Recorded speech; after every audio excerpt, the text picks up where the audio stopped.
Page number 10 पर। तो lastly हमने पेज नंबर 9 कंप्लीट किया था यहाँ पारीख में। पेज नंबर 10 हम लोग देख रहे हैं। तो आप लोग पॉइंट देख रहे हो, वय विभाजन। ठीक है। तो वय विभाजन की बात करें तो आपको यहाँ पर कुछ चीजें ध्यान रखने वाली, बहुत ही स्पेसिफिक और बहुत ही सरल चीजें पूछी जाती है, जैसा कि आप यहाँ पे देख रहे हो। तो चरक ने जो यहाँ पर वय विभाजन किया हुआ है ना, बाल, मध्यम और जीर्ण अवस्था जो है, ठीक है, ये तीनों पहले याद रखो कि 0 से 30 इसमें भी उन्होंने पर्टिकुलर टाइप किया हुआ है। ठीक है, जिसको बाल्यावस्था में रखते हैं। ओके। लेकिन इसके फर्दर बाल्यावस्था के दो है, अपरिपक्व और परिपक्व। ठीक है। 30 से 60 को मध्यम बोला और 60 से 100 वर्ष तक को जीर्ण अवस्था बोला हुआ है। बहुत लंबा पीरियड है। बाल्यावस्था के उन्होंने देखो दो कैटेगराइजेशन दो किए, 1 से 16 तक अपरिपक्व धातु वाले बाल है, और 16 से 30 तक परिपक्व धातु। ठीक है। ये कुछ चीजें आपको ध्यान रखनी है, आचार्य सुश्रुत की बहुत ही स्पेसिफिक है। आप सबको पता है आचार्य चरक ने कहाँ पर वर्णन किया है इसका, वही विभाजन का? चलो इतना बता दे रहा हूँ, कहाँ पर है?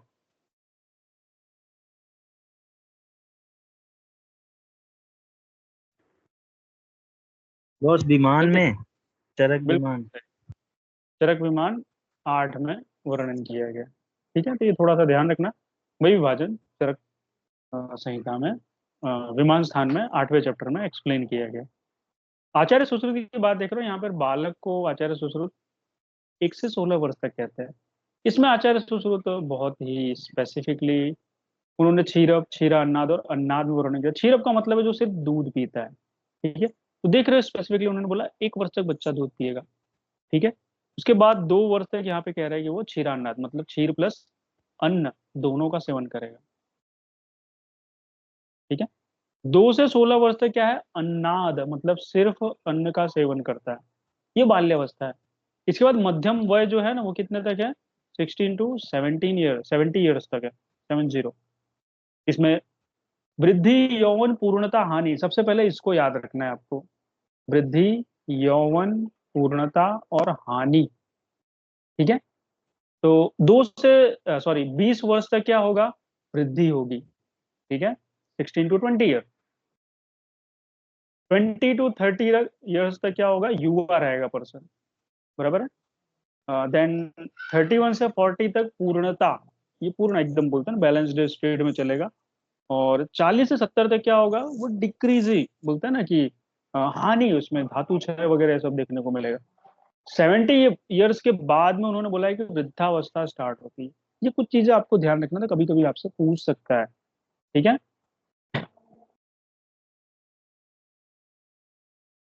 हाँ, ये भी बता दो, ये जो वर्णन है ना सुश्रुत संहिता में, बता सकते हो कहाँ है?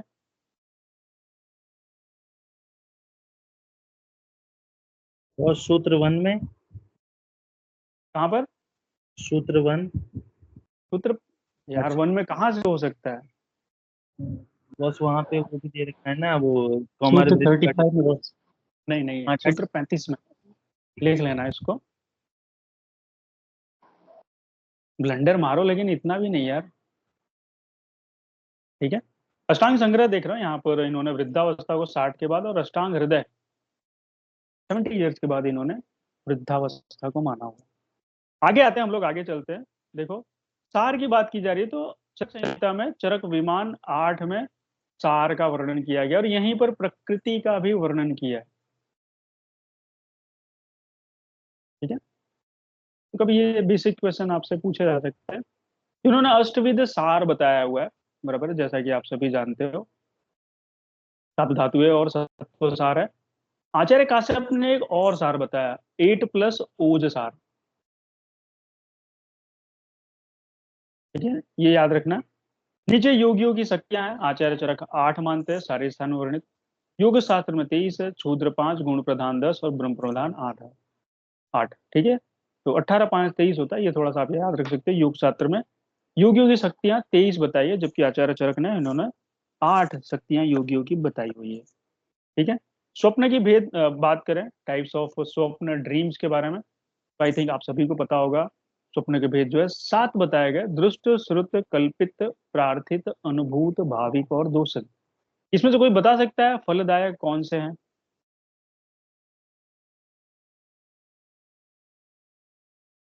बाज भाविक और दोषज। भाविक और दोषज। बिल्कुल लास्ट सही। के दो।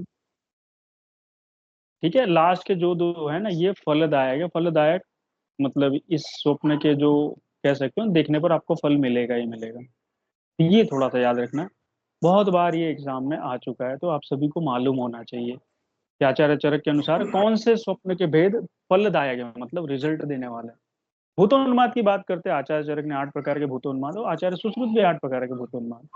यहाँ पर देखते हैं चरकोक्त, शापोन्मत, ब्रह्म राक्षसों के स्थान पर माइक अपना सभी लोग ऑफ रखो। ठीक है, जब आपसे बोला जाए तो अनम्यूट कर सकते हो, अदरवाइज आप लोग माइक म्यूट रखो। यहाँ पर बताया इन्होंने इसके स्थान में देव शत्रु और नाग ग्रह को माना हुआ है। आचार्य वाग्भट थोड़ा सा आगे चलते हैं। इन्होंने आचार्य चरक और सुश्रुत का अनुसरण किया, लेकिन 5 ज्यादा बताया, तो ये थोड़ा सा अब याद रखना, एग्जाम में आ चुका है। कुष्मांड, निषाद, वेताल, प्रेत और औकिरण। औकिरण ना थोड़ा सा नया वर्ड है। आपने ये सारे वर्ड सुने हैं, कुष्मांड, निषाद, वेताल, प्रेत, लेकिन औकिरण टोटली डिफरेंट वर्ड है। इसको थोड़ा सा आप सभी याद रखना, I will request you. Madan फल के योग की बात करते हैं। मैं सिंपल सा क्वेश्चन आपसे पूछना चाहूंगा।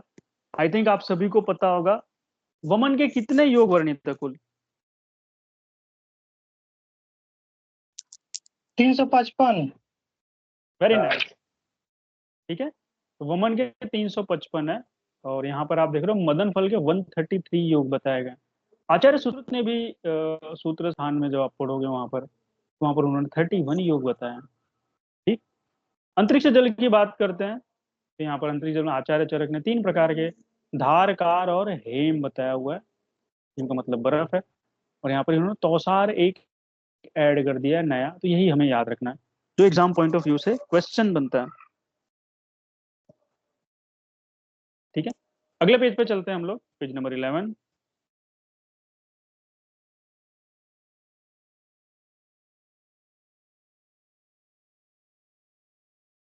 सबसे पहले आप लोग एक वर्ड लिख लो। आचार्य काश्यप ने किस मास में कहा है कि गर्भ त्रिदोष युक्त हो जाता है? ये क्वेश्चन है ना, पहले बहुत पूछा जाता था, क्योंकि काश्यप तो कोई पढ़ता नहीं था, ना ही कोई बताने वाला। बहुत 7वें मार्च में। बिल्कुल सही। 7वें महीने में गर्भ जो है ना, आचार्य काश्यप के अनुसार त्रिदोष से युक्त हो जाता है।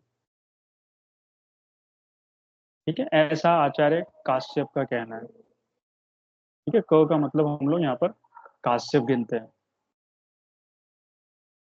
ओके, तो इस बात को लिख लेना, एग्जाम पॉइंट ऑफ व्यू से ये काफी बार बहुत ही फेमस क्वेश्चन है। आप लोग पारिक लगाओ तो आपको मिलेगा।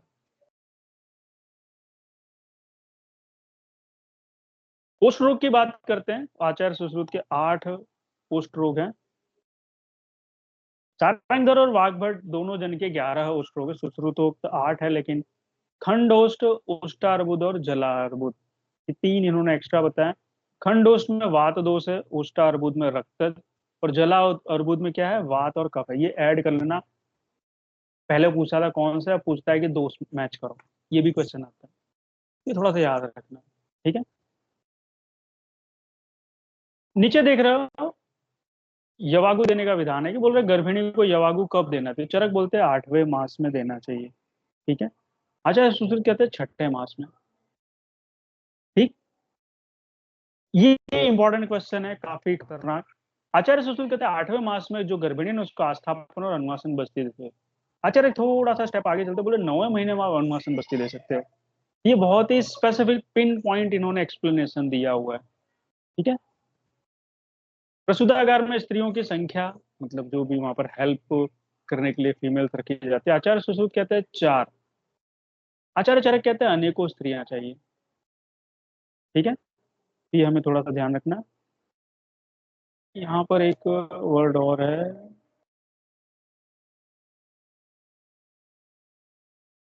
अनुवासन बस्ती के विधान के साथ साथ है ना, यहाँ पर इन्होंने लिख लो योनि पिचू भी बताया 9वें महीने में।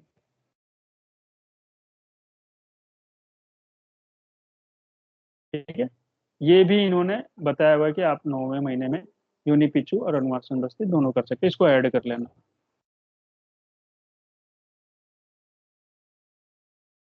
सबरीन अच्छे से?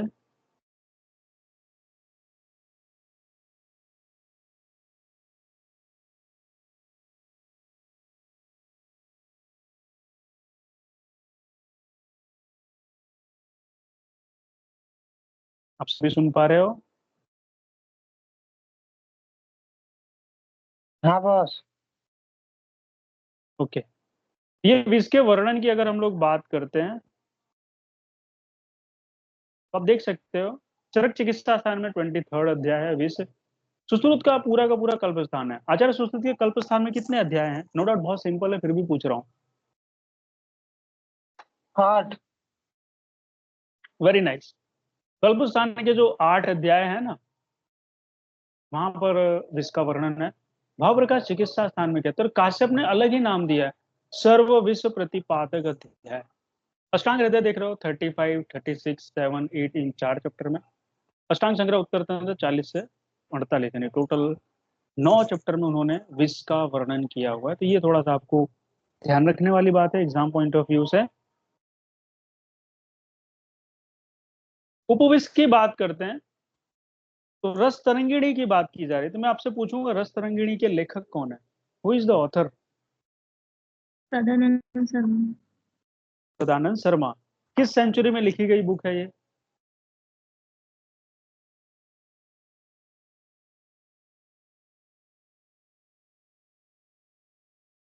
सदानंद शर्मा और 20th सेंचुरी में लिखी गई बुक है, बहुत रेसेंट है ये।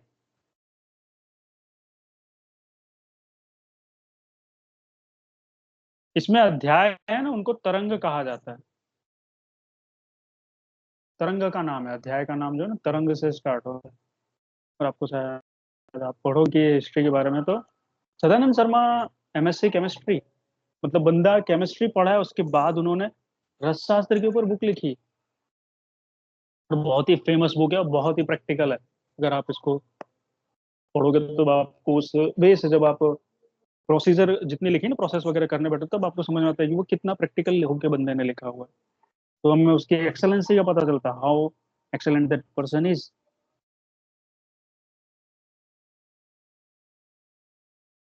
आगे देखो। हाँ मैं आपसे बता रहा था,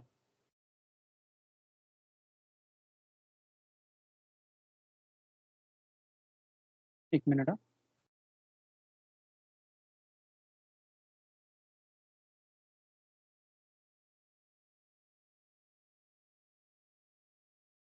यहाँ पर हम रस तरंगिणी की बात करें तो इन्होंने उपविष है ना 7 बताए हुए हैं।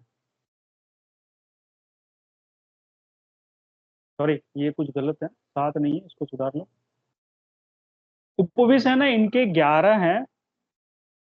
ओके। रस तरंगिणी के उपविष 11 हैं। और जो नीचे ये लिखा हुआ है ना कि रत्न समुच्चय योग रत्नाकर भाव प्रकाश योग रत्नाकर सारंगधर, तो यहाँ पर भाव प्रकाश नहीं, भाव प्रकाश भी है, इसको सही कर लेना, ये कट किया वो नहीं। ये 7 है। आपके बुक में जैसा लिखा है ना, सिर्फ यहाँ पे 11 की जगह 7 कर लेना, और यहाँ पर 7 की जगह 11 कर लेना।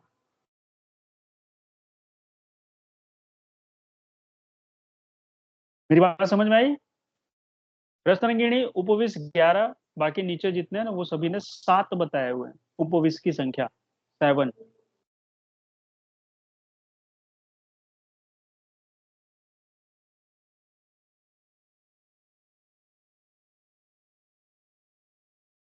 ये 7 उपविश के नाम लिखवा देता हूं मैं।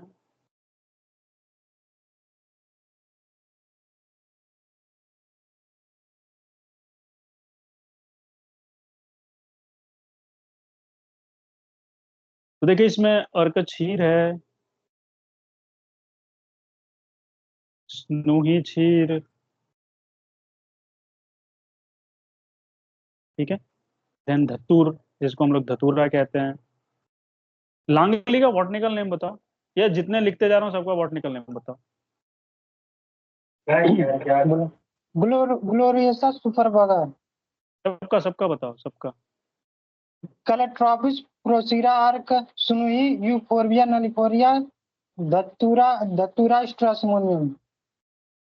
अगुंजा एब्रस प्रिकटोरियस हाइफेन पापावर सोमिनिफेरम। बिल्कुल सही, एक बच गया है। करवीर करवीर नीरियम इंडिकम। बिल्कुल सही, ठीक है। ये जो 7 हमने यहाँ नाम लिखे हैं ना, ये सारे के सारे किस में आ जाते हैं, आपके उपविश में आ जाते हैं, जिसका वर्णन रसरत्न समुच्चय, योग रत्नाकर, भाव प्रकाश और सारंगधर ने किया हुआ है। ठीक है, ये थोड़ा सा आप लोग लिख लेना। सॉरी। स्वर भेद की बात करते हैं, तो स्वर भेद यहाँ पे देख रहे हो, आचार्य चरक ने 6 प्रकार के रक्त भेद स्वर भेद बताए हुए हैं। इसमें रक्तज और मेद है, ये थोड़ा सा आपको हाईलाइट करना है। ठीक है, आचार्य सुश्रुत ने भी 6 प्रकार के स्वर भेद, लेकिन उनका क्या क्षयज और मेदज है। ये क्षयज इनका नया था, यही आपको थोड़ा सा एग्जाम पॉइंट ऑफ व्यू से हमें ध्यान रखना रहेगा कि ये क्या कह रहे हैं। ठीक है, अरुचि की बात करते हैं। यहाँ जो भक्तोपघात लिखा हुआ है ना, ये वर्ड आचार्य सुश्रुत ने यूज किया हुआ है, चरक संहिता में ये वर्ड नहीं मिलेगा। ठीक, ये याद रखना है। आचार्य चरक अरुचि 5 प्रकार की बताते हैं, वात पित्त कफ सन्निपातज और मानसिक, जैसा कि आप सभी जान रहे हो इसको। दौरुद अवस्था की बात करते हैं नेक्स्ट। ये आप सभी जान रहे हो, बहुत ही एक इंपॉर्टेंट क्वेश्चन है दौरुद अवस्था, जहाँ पर दो हृदय, मतलब दो, कह सकते हो कि हार्ट कार्डियक हार्ट एक्टिविटी आपको देखने मिलती है, 2 टाइप्स ऑफ। तो आचार्य चरक 3rd मास में, आचार्य सुश्रुत 4th मंथ। ठीक है, आचार्य वाघभट्ट सबसे ज्यादा पूछा हुआ क्वेश्चन है, मोस्ट, सबसे ज्यादा, बोले 3 पक्ष से 5 मास। आचार्य काश्यप भी 3 मास बोलते हैं। ठीक है,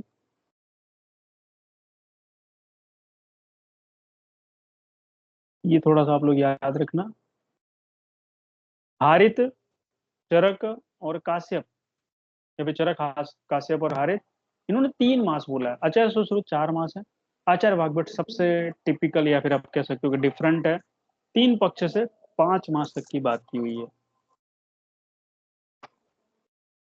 यही सबसे ज्यादा क्वेश्चन में आता भी है। इतना भी आप पढ़ लोगे ना तो आराम से हो जाएगा। एक क्वेश्चन पूछता हूँ आपसे, उसका फॉर्मेशन कब होता है, वर्निक्स कैसियोसा? 5वें महीने बस। 5th मंथ में। लिख लेना, ये क्वेश्चन बहुत बार आपसे एग्जाम में पूछा जाएगा। Formation of vernix caseosa, it takes place in 5th month of intrauterine life. गर्भनाल छेदन की बात की जाए, अम्बिलिकल कोड कब काटी जाती है, तो यहाँ पर देख रहे हो, यहाँ पर इन्होंने लिखा हुआ है कि अर्धधार नामक शस्त्र से। ठीक है, ये याद रखने वाली बात है। चरक और सुश्रुत आचार्य कहते हैं कि 8 अंगुल पर करना है। ठीक है, आचार्य वाग्भट कहते हैं कि नहीं, 4 अंगुल पर करोगे आप, याद रखने वाली बात है। अब आते हैं अन्नप्राशन की बात करते हैं भाई, बच्चे को अन्नप्राशन कब कराया जाए, तो आचार्य वाग्भट कहते हैं 6ठे महीने में करा दो। आचार्य काश्यप कहते हैं कि 10वें महीने में करना है। तो आचार्य काश्यप ने एक नया रूल बताया, थोड़ा भाई पीडियाट्रिशियन थे तो उनका स्पेसिफिक रहेगा। उन्होंने बोला कि 6ठे महीने में ना फलप्राशन कराना है।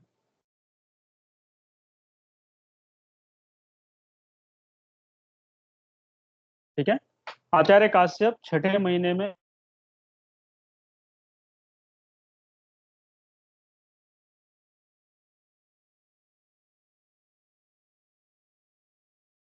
कहते हैं। काश्यप ने 6ठे महीने में फलप्राशन बोला है, सबसे ज्यादा पूछा हुआ क्वेश्चन है। और उन्होंने अन्नप्राशन 10वें महीने में बोला है।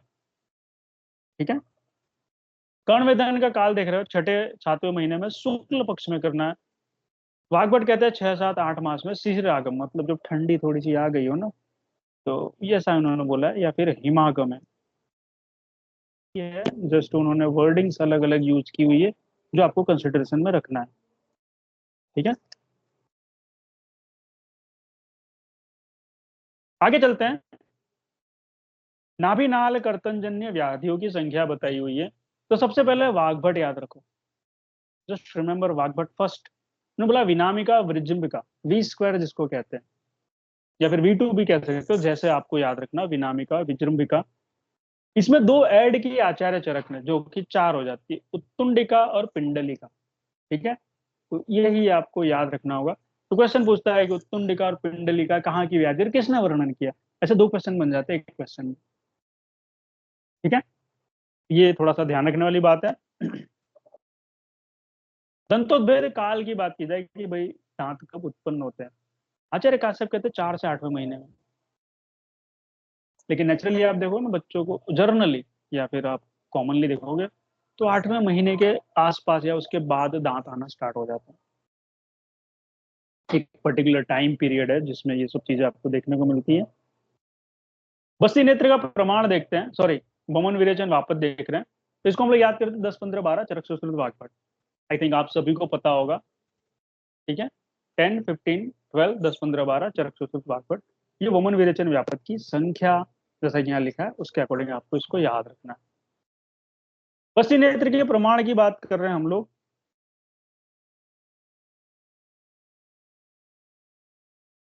ठीक है, तो ये चरक के अनुसार है। आयु आप देख रहे हो 6 12 और 20 बताए गए, इसको सबसे पहले याद रखना है। तो 6 वर्ष में 6 अंगुल मुद्ग प्रमाण, ये याद रखने वाली बात है। 12 वर्ष में वाग्भट भी यही कहते हैं आचार्य वाग्भट, 8 अंगुल, 12 में 8 अंगुल और 3 या फिर कलाय प्रमाण कह सकते हो। 20 में 12, 12 में 8 लेकिन 20 में 12 करकंधु प्रमाण। ठीक है, ये 2 चीजें ना आपसे फ्रिक्वेंटली ये दोनों ही क्वेश्चन पूछेगा एग्जाम में आचार्य चरक के अनुसार जो है। ठीक है, अब आते हैं नीचे। क्यों मैंने ये बोला, आपको नीचे जब आओगे ना आचार्य सुश्रुत में आपको क्लियर कट हो जाएगा कि ये इसीलिए क्वेश्चन पूछता है बार बार।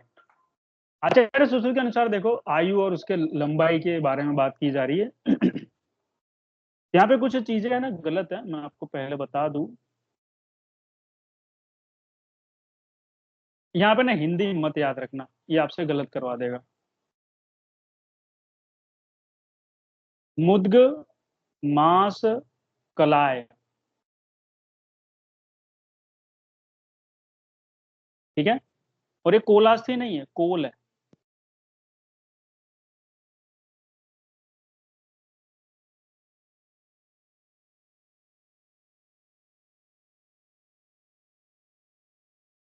ठीक है,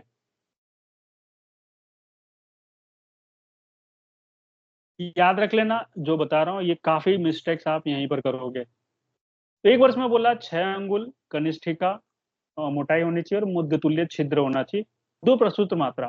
ठीक है, 8 में 8 अंगुल, देखो यही याद रखना है। अच्छा सुश्रुत ने कब बोला और चरक और वाग्भट ने 12 वर्ष में 8 अंगुल है, तो ये क्वेश्चन बन गया सबसे पहले। ठीक है, अब आते हैं एक नया कॉन्सेप्ट आचार्य सुश्रुत देते हैं, 16 वर्ष में 10 अंगुल मध्यमा उंगली और कलाय तुल्य, कलाय मतलब मटर जिसको हम लोग कहते हैं, और इसमें 8 प्रसुत है। ठीक, 25 में 12, ये सबसे ज्यादा पूछा हुआ क्वेश्चन है, बिकॉज आचार्य चरक ने 20 वर्ष में 12 बोला, ये 25 में 12 बोलते हैं। अंगुष्ठ उदर प्रमाण कोल तुल्य 12 प्रसुत, सबसे हाईएस्ट मात्रा है ये। तो ये क्वेश्चन कई बार पूछा हुआ है। तो अप टू 70 सॉरी 69 ईयर्स तक इसको ही मेंटेन करता है। जैसे ही 70 ईयर्स में आता है पेशेंट, अगेन आप लेंथ तो 12 अंगुल ही रखते हो, अंगुष्ठ होते रखते हो, लेकिन कोल अस्थि तुल्य छिद्र प्रमाण और प्रसूत जो है ना 16 वर्ष के समान कर देते हो।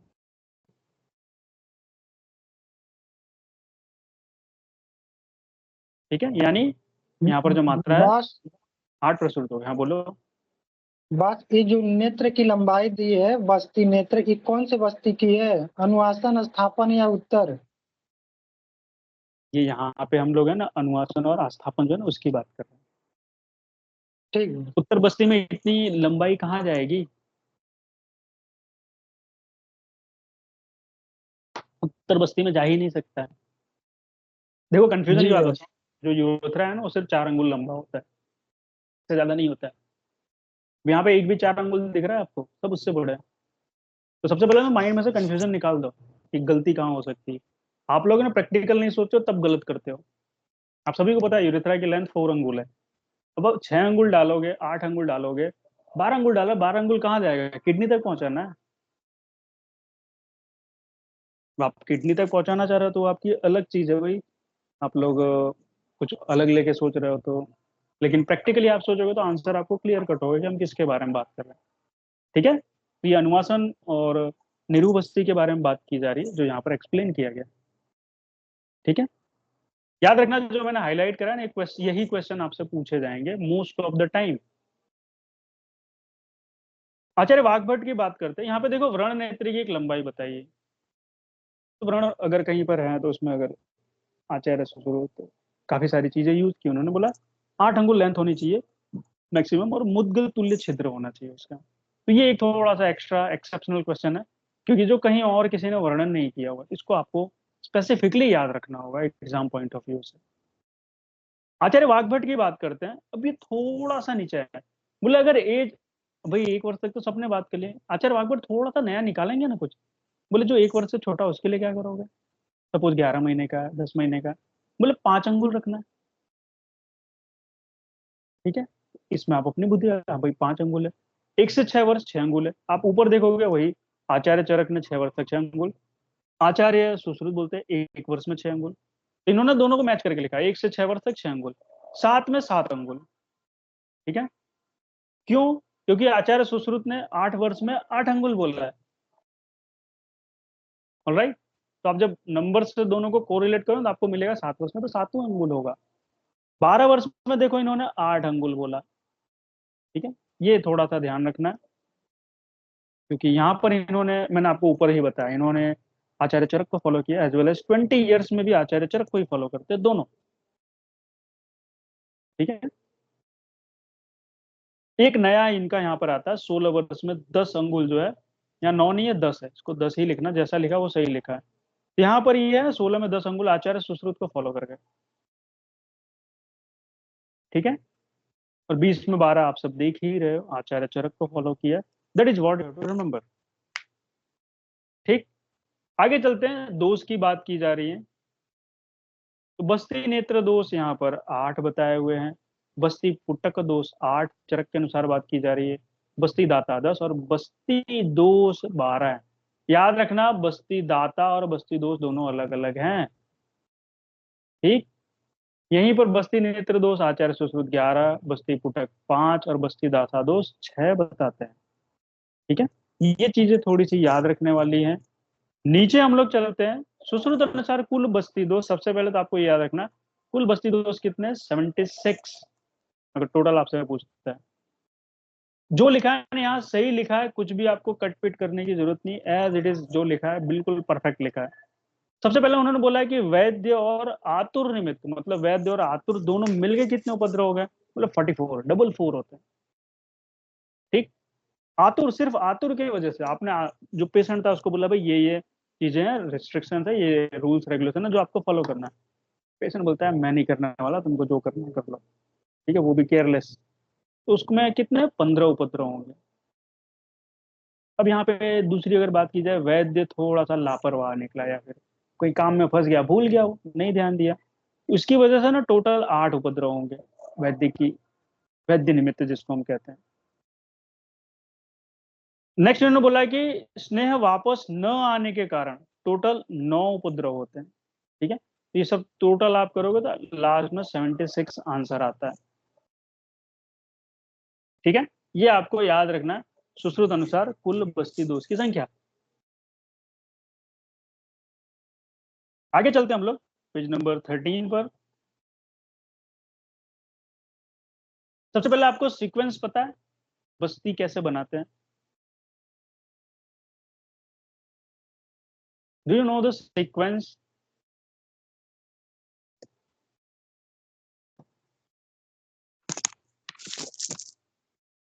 पता है तो जल्दी बताओ।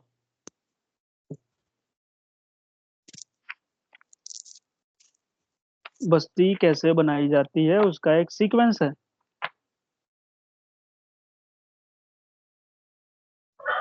अरे बस वो कलकम क्वाथ वाला है क्या? बताओ श्लोक बताओ।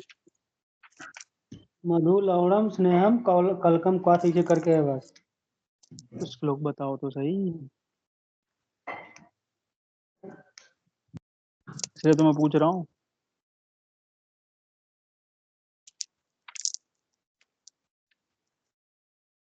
बहुत है, माक्षिकम लवणम तैलम कलकम कषायश्च, इस ऐसे करके। ये किसके अनुसार बता रहा ये चरक के अनुसार है बस। है? ओके, और किसी को पता है?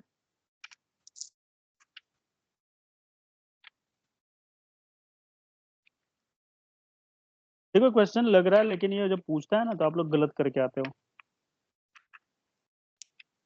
कई बार ये चीजें आप लोगों ने गलत की हुई है, इसलिए मैं आपसे पूछ रहा हूँ ये। बताओ बस्ती द्रव्य का क्रम क्या है, कैसे बस्ती बनाई जाती है? प्रैक्टिकली बनाते भी ऐसे ही है। अगर आपको पता हो, आप लोगों ने बस्ती बनाई हो कभी पंचकर्मा में जब आपसे बनवाई जाती है।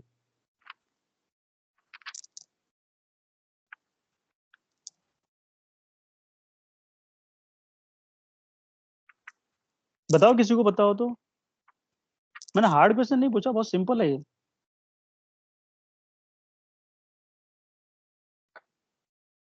चलो मैं एक श्लोक बताता हूँ, मुझे जो याद है, क्योंकि मैं मोस्ट ऑफ द टाइम अष्टांग हृदय फॉलो करता हूँ।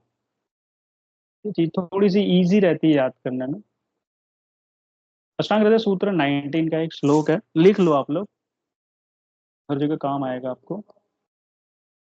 माक्षिकम लवणम स्नेहम कल्कम पार्थम इति क्रमात्।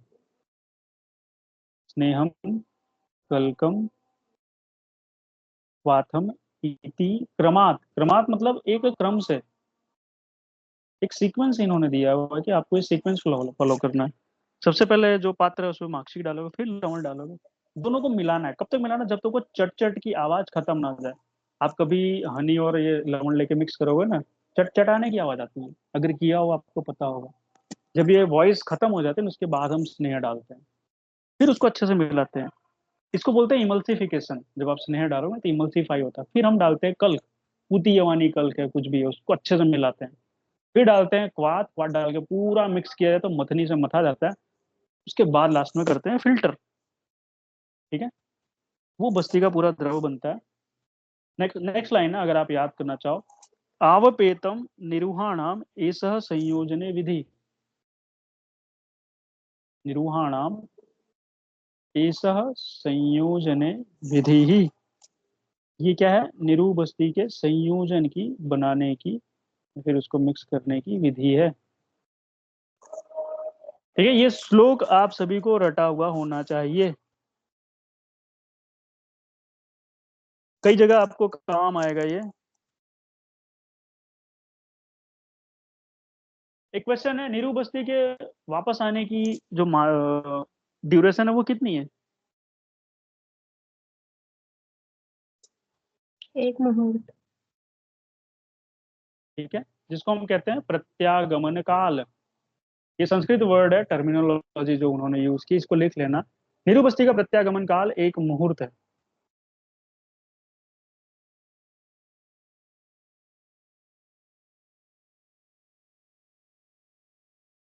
ठीक है, एक मुहूर्त का जो एग्जैक्ट मतलब होता है ना, 48 मिनट होता है, तो याद रखना। हम लोग आते हैं औसत द्रव्य क्वाथ की। अगर मात्रा की बात की जाए तो जो क्वाथ है ना, वो 1/5 भाग होना चाहिए। वात विकृति में स्नेह सबसे ज्यादा 1/4, पैक्टिक में मीडियम होगा 1/6, और श्लेष्मिक में जो स्नेह की मात्रा है ना वो सबसे कम 1/8 पार्ट, 1/8वां भाग यूज किया जाता है। ठीक है, तो इसमें जो मेन चीज है ना वो ये याद रखना है, औसत के क्वाथ की मात्रा कितनी है, 1/5 है। ओके, अब आगे आते हैं, थोड़ा सा निरोबस्ती की मात्रा की बात करते हैं। बोले अगर बच्चा है छोटा सा, 6 महीने से 1 वर्ष तक, ठीक है, बोले उसको कितनी मात्रा यूज करेंगे? बोले आधा प्रसुत। कब तक? बोले 12 वर्ष तक प्रति वर्ष आधा आधा प्रसुत बढ़ाते जाओगे। तो अब देखो 1 साल तक है, आधा प्रसुत आपने दिया, और उसके बाद बोल रहे हैं हर साल आप आधा आधा प्रसूत बढ़ाते जाओ, वो भी 12 तक। तो 12 वर्ष में कितना हो जाएगा? बोले 6 प्रसूत होगा। उसके बाद क्या करना है? 12वें के बाद से जितने भी साल आते हैं हर साल एक एक प्रसूत बढ़ाओगे, तो कितना हो जाता है? अगेन 12 6 18 होता है। ठीक है, 6 + 6 या 12, 18वें में सीधा 12 प्रसूत हुआ। 18 से 70 ईयर तक यही 12 प्रसूत की मात्रा मेंटेन करनी है। इसके पहले हमने पढ़ा था इसको। ठीक है, देन देख रहे हो हम लोग 70 वर्ष से अधिक पर क्या करना है? 16 वर्ष की आयु वाली मात्रा जो है 10 प्रसूत, इसको फॉलो करना है। ये रट लो, पीछे नहीं बता रहा लेकिन आगे जाके बताते कि भाई ऐसा करना है, जबकि पीछे इसको लिखा नहीं है, क्योंकि वो एक्सप्लेन किया गया है। तो क्वेश्चन कई बार आता है, आप लोगों ने पढ़ा नहीं यार, फिर लगता है यार 16 वर्ष में तो कुछ बोला नहीं है, पर वहां दिमाग है ना स्ट्राइक नहीं करता है एग्जाम में। आप सोचते रहते हो, लेकिन ये वर्ड्स बुक में लिखी ही नहीं है। और ये मैथमेटिक्स, बायोलॉजी वालों की मैं क्या ही बोलूं, मैथमेटिक्स बहुत खराब होती है, सिंपल जोड़ घटाव नहीं हो पाता एग्जाम में, और ये मिस्टेक होती है। तो ये क्वेश्चन याद रख लेना। 70 वर्ष से अधिक, अधिक है यहाँ, 70 वर्ष से अधिक पुरुष में या फिर जो भी रोगी है उसमें निरुबस्ती की मात्रा कितनी और किसके समान, ये दो क्वेश्चन आती है, कितने वर्ष वाले व्यक्ति के समान। तो 16 वर्ष वाली मात्रा है, वो भी 10%, यही आपको याद रखना है। अब आता है अभी जो आप लोग पूछ रहे थे भाई कि इसके प्रीवियसली जो हमने बात की वो किसकी बात थी, तो नाम हम बात करें उत्तर बस्ती की, ठीक है। अब देखो यहाँ पर ये बात कर रहे हैं कि भाई चरक में जो पुष्प नेत्र प्रमाण है, अब आप लोग देखोगे ना पुष्प नेत्र दो चीजें हैं। आपने बोलेगा यार बॉस आप तो बोल रहे थे 4 अंगुल है, यहाँ पे तो 10 अंगुल लिखा है, 12 अंगुल लिखा हुआ है। तो उसका जो निराकरण है वो यहाँ है। देखो प्रवेश कितना करना है, होता है क्या है इसमें जो हम लोग द्रव्य भरते हैं ना वो पूरे 10 अंगुल तक भरा जाता है, ठीक है। लेकिन जो इंसर्ट किया जाता है ना और एंटर होता है वो सिर्फ इतना होता है, जो आप नीचे देख रहे हो। तो ये थोड़ा सा आप याद रखो ना, तो आपका जो डाउट है ना वो क्लियर होगा। ओके। तो उत्तर बस्ती जो पुष्प नेत्र का प्रमाण है ना, आचार्य चरक कहते हैं स्त्रियों में 10 और पुरुषों में 12। आचार्य सुश्रुत थोड़ा सा आगे बढ़े, बोले 10 अंगुल स्त्रियों में, 14 अंगुल जो है पुरुषों में। कर्णिका की बात की जाए, मतलब जहां तक उसको एंटर होने देना है, तो कर्णिका आचार्य सुश्रुत ने वो स्त्रियों में जो है 4 अंगुल पर रखा है और पुरुषों में मध्य में रखा है, ठीक है। तो ये थोड़ा सा टिपिकल टाइप का क्वेश्चन है, ध्यान रखना है। बस्ती नेत्र में छिद्र की बात करते हैं, ये उत्तर बस्ती की ही बात हो रही है। बोले इसमें स्त्रियों में मुद्य प्रमाण और पुरुष में सरसप प्रमाण का होना चाहिए, ठीक है। तो ड्यू टू इट्स एनाटमी ये प्रमाण रखा गया। नेत्र प्रवेश की बात की जाए तो हम टोटली उत्तर बस्ती की बात कर रहे हैं। स्त्री के योनि मार्ग में 4 अंगुल, देखो दो चीज बताए, और मूत्र मार्ग में सिर्फ 2 अंगुल प्रवेश करना है। बाला में क्या रहता है, योनि मार्ग बंद रहता है, इसलिए उत्तर बस्ती नहीं दी जाती, प्रोहिबिटेड है। मूत्र मार्ग की बात की जाए तो जो बाला है उसमें 1 अंगुल नेत्र प्रवेश किया जाता है, और ये याद रखने वाली है, पुरुष में 6 अंगुल उत्तर बस्ती नेत्र का प्रवेश किया जाता है, ठीक है। क्योंकि आप 6 अंगुल जाओगे तब जाके जो ओपनिंग है ना वो ब्लैडर तक आती है, बिकॉज 4 अंगुल तो उसकी लेंथ होती है यूरेथ्रा की, ठीक है। तो ये थोड़ी सी बात आपको याद रखनी है जो यहाँ पर इन्होंने बोला हुआ है। उत्तर बस्ती की मात्रा की बात करते हैं, तो बहुत ही सिंपली इन्होंने एक्सप्लेन किया हुआ जो मात्रा है, आचार्य चरक कहते हैं आधा पल, बहुत ही मिनिमम मात्रा यूज की गई है। आचार्य सुश्रुत थोड़ा सा स्पेसिफिक हो तो बोले स्नेह, बोले 1 प्रकरण पुरुष में, स्त्री में 1 प्रसुत। स्वाद की बात की जाए तो पुरुष में 1 प्रसुत और स्त्री में 2 प्रसुत। अब आप बताओ क्वेश्चन क्या पूछेगा एग्जाम में, एग्जामिनर क्या पूछेगा, आप कहाँ एरर करोगे, बोलो।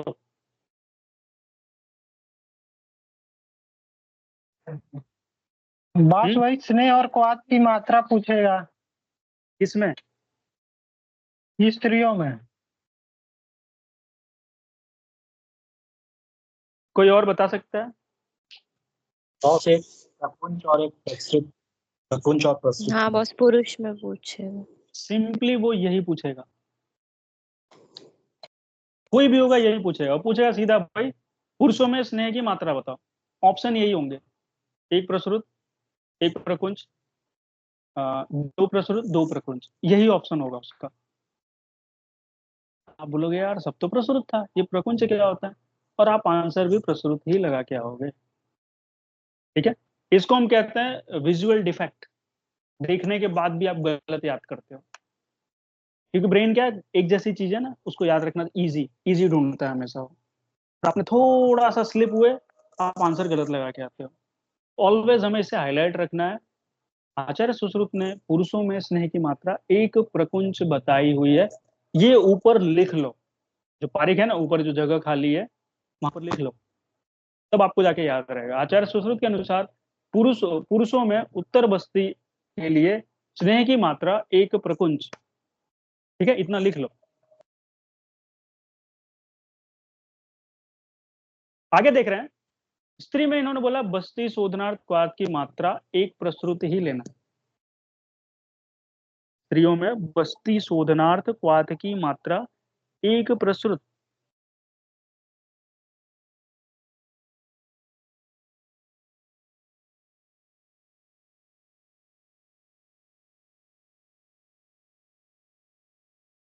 तो मैं आगे चलता हूँ, तर्पण की बात की जा रही है, पेज नंबर 14 पे देखते हैं हम लोग। तो सबसे पहले इन्होंने स्वस्थ व्यक्ति की बात की। तो स्वस्थ व्यक्ति में 500 मात्रा काल है, तो एक फेमस क्वेश्चन है, सबसे पहले हमें याद रखना है। उसके बाद देख रहे हो यहाँ पर जो स्टार्ट होता है, कफज, पित्तज और वातज चलते हैं हम लोग। तो कफज व्याधियों में 600 मात्रा काल तक तर्पण, क्योंकि स्नेह है तो कफ में सबसे कम मात्रा तक हम लोग स्नेह लगाते हैं। उसके बाद आता है पित्त, पित्त में 800, वात में सबसे ज्यादा मात्रा तक स्नेह की जरूरत पड़ती है, 1000 काल तक, 1000 मात्रा काल तक। तो सिंपली आप इसको याद रखें, तो सबसे ज्यादा कॉमनली क्वेश्चन है ये पूछा है। तर्पण मतलब हम अक्षी तर्पण की बात करते हैं, जो आप सभी ने देखा है, शायद करवाया भी होगा आप लोगों ने, बहुत ही अच्छा रिजल्ट आता है जब आप इसको करवाते हो। अधिष्ठान भेद से व्याधि की बात की जाए तो सबसे पहले आपको सीक्वेंस याद होना चाहिए। मालूम है आपको सीक्वेंस क्या है? चलो मैं एक सिंपल सा क्वेश्चन पूछता हूँ। आचार्य सुश्रुत ने उत्तर तंत्र में जब वो शाला का वर्णन करा, सबसे पहले कौन सी व्याधि है बताएं? संधि या वर्तमान? सिंपल क्वेश्चन है। संधिगत। संधि, ठीक है, सभी को याद है ये, या किसी को कुछ और पता है?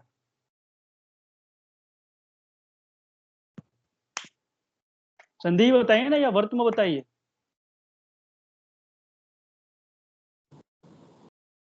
संधि ही है बस।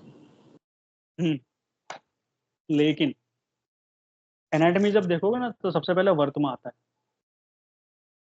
ठीक है। तो ये सीक्वेंस उस लिए इस तरह से बनाया गया है, आप अगर इसको याद करना चाहो तो वर्तमगत देख रहे हो 100, संधिगत 300। क्वेश्चन है ना, वो ये संधि वाला ही पूछता है, क्योंकि आपके माइंड में सीक्वेंस क्या है? संधि, वर्तम, शुक्ल, कृष्ण, दृष्टि, सर्वगत, ये आपके माइंड में सीक्वेंस है। और आप जहां पे स्लिप हुए, आपने संधिगत व्याधि की जो मात्रा काल है ना, वो सीधा 100 लगा के आते हो आप लोग, यही याद रखना है। बाकी सीक्वेंस में शुक्ल में 500, कृष्ण में 700, दृष्टिगत में 800 और सर्वगत व्याधि 1000। अगेन इसको याद रखना है। लास्ट वाला, न्यून दोष हो तो 1 दिन करोगे, मध्यम दोष 3 दिन और प्रबल दोष हो तो 5 दिन। सारे नंबर ऑड में, ठीक है। और दूसरी बात बताऊं, प्रैक्टिकली पर डे है ना, तर्पण नहीं किया जाता है, 1 दिन छोड़ के 1 दिन किया जाता है, क्योंकि इनमें भी स्नेह, ये भी एक तरह का स्नेह का प्रयोग है, जिसको हम लोग कहते हैं कि भाई स्नेहपान, ठीक है। तो सिर्फ आप अगर जब देखोगे ना स्नेहपान कैसे कराया, या फिर जो स्नेहन का टाइप्स बताया गया है, तो वहां पर स्नेहन में जब वो बताते हैं चतुर्विंशति प्रविचारणा, प्रविचारणा में ये भी लिखा हुआ है कैसे कैसे करना है, ठीक है। पुटपाक पे आते हैं हम लोग। तो पुटपाक देख रहे हो, दोषानुसार कफज में 1 दिन, पित्तज में 2 दिन और वातज में 3 दिन। या फिर वात पित्त कफ आपको याद रखना हो तो 321 याद रख सकते हो, डिपेंड ऑन यू, आप कैसे इसको याद रख सकते हो, मेमोराइज कर सकते हो। लेखन की बात करते हैं, सॉरी पुटपाक की बात करते हैं, कर्म अनुसार, ये दोष अनुसार था, कर्म अनुसार हम इसको एलपीआर बोलते हैं, ठीक है। सॉरी, एलएसआर कहते हैं, एलपीआर नहीं, मैंने अलग लिख लिया। इसको हम लोग एलएसआर बोलते हैं। 1 2 3 100 200 300। लेखन पुटपाक है ना, एक ही दिन करना चाहिए, 100 मात्रा तक करना चाहिए। आंखों में लेखन ज्यादा नहीं किया जाता। स्नेहन जो है 2 दिन तक और 200 मात्रा तक। रोपण पुटपाक है ना, 3 दिन तक और 300 मात्रा तक, ठीक है। नीचे आ रहे हो, आज सेक की बात कर रहे हैं।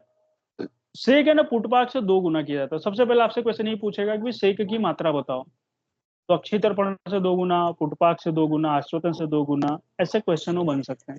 आपको याद रखना है सेक की जो मात्रा है पुटपाक से द्विगुण है। आश्वातन की बात करते हैं यहाँ पर, तो आप देख रहे हो सभी लोग, अगेन लेखन, स्नेहन और रोपण। तो लेखन जो करना है ना, 7 से 8 बूंद करना है, कम रहेगी ऑलवेज। स्नेहन जो है 10 बूंद और रोपण 12 बूंद किया गया, 12 ड्रॉप्स, ठीक है। शिरोबस्ती की बात कर रहे हो, शिरोबस्ती धारण काल जो है ना, तर्पण से 10 गुना होता है। 10 टाइम्स ऑफ तर्पण, अक्षी तर्पण जो हमने स्टार्टिंग में देखा। अंजन की बात करते हैं तो अंजन LPR है, लेखन प्रसाधन रोपण 1, 1.5, 2। ठीक है, ये मात्रा है जो हमें याद रखनी है। किसकी है? गुटिका या फिर रसांजन। रसांजन किससे बनता है? उस ड्रग का बॉटनिकल नेम बताओ। बास है बारबेरिस अरिस्टेटा। क्या नाम है वो दारू हरिद्रा। उसका? एल्कलॉइड क्या है? बर्बिडीन करके सर, बर्बरीन बर्बिडीन करके। कर। अच्छा बताइए, पेड़ है, पौधा है कि क्या है? लता है?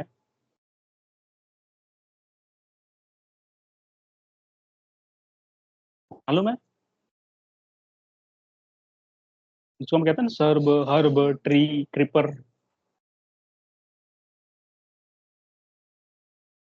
ये है ना, इसको हम लोग कहते हैं सर्ब, मतलब झाड़ी जैसा। आप लोगों ने अगर गुगलू का प्लांट देखा ना, बिल्कुल गुगलू के प्लांट की तरह होता है, लेकिन इसकी जो लकड़ियां हैं, थोड़ी सी मजबूत होती है, अच्छी खासी। ठीक है, तो दारू हरिद्रा से रसांजन बनाया जाता है। तो गुटिका अंजन या रसांजन की मात्रा है लेखन प्रसाधन रोपण में 1, 1.5, 2 है। चूर्ण की बात की जाए, चूर्णांजन जो है हम लोग सलाखा से जो लगाते हैं, कांच की सलाखा, 2, 3, 4 सलाखा, ये इसकी मात्रा है, बताया किसकी? लेखन प्रसाधन और रोपण।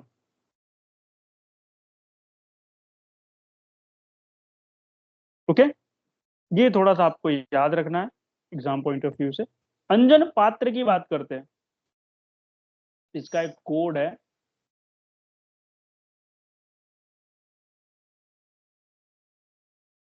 आई थिंक आप सबको पता ही होगा।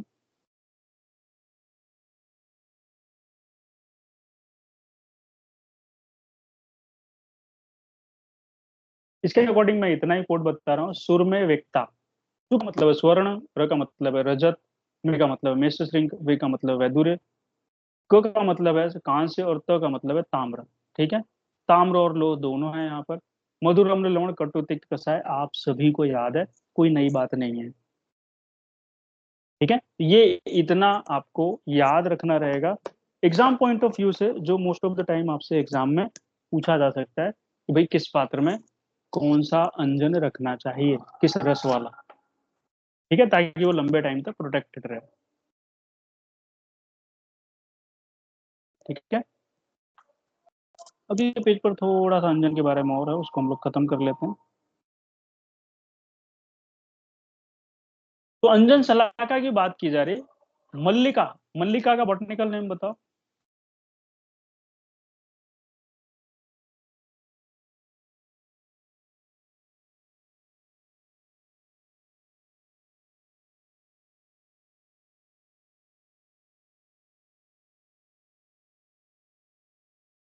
मल्लिका पुष्प का बॉटनिकल नेम, मल्लिका किसे कहते हैं?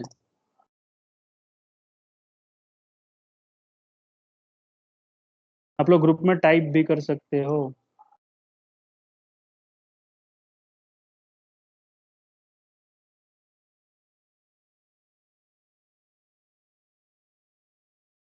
एनीवन? मेरी आवाज आ रही है सभी को?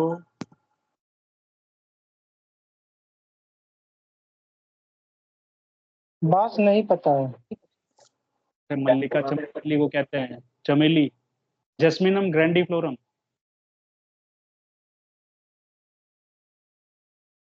ठीक है, जाति पुष्प जिसको, उसी को मल्लिका पुष्प कहते हैं, जाति, जैस्मिनम ग्रैंडिफ्लोरम। तो मल्लिका पुष्प के सदृश्य, कलाय के परिमाण में मोटी। ठीक है, लंबाई 8 अंगुल। रोपणार्थ लौह सलाका का प्रयोग करोगे, लेखनार्थ ताम्र, और प्रसादन के लिए स्वर्ण सलाका का यूज किया जाता है। ठीक है, ये याद रखना।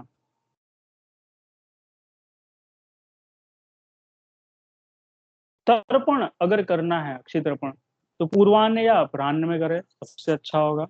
सेक या आस्वादन करना हो तो पूर्वान्न, मध्याह्न, सायाह्न, 3 टाइम। और सिरोपस्थिन ऑलवेज इवनिंग में दी जाती है। ओके, ये याद रखना है।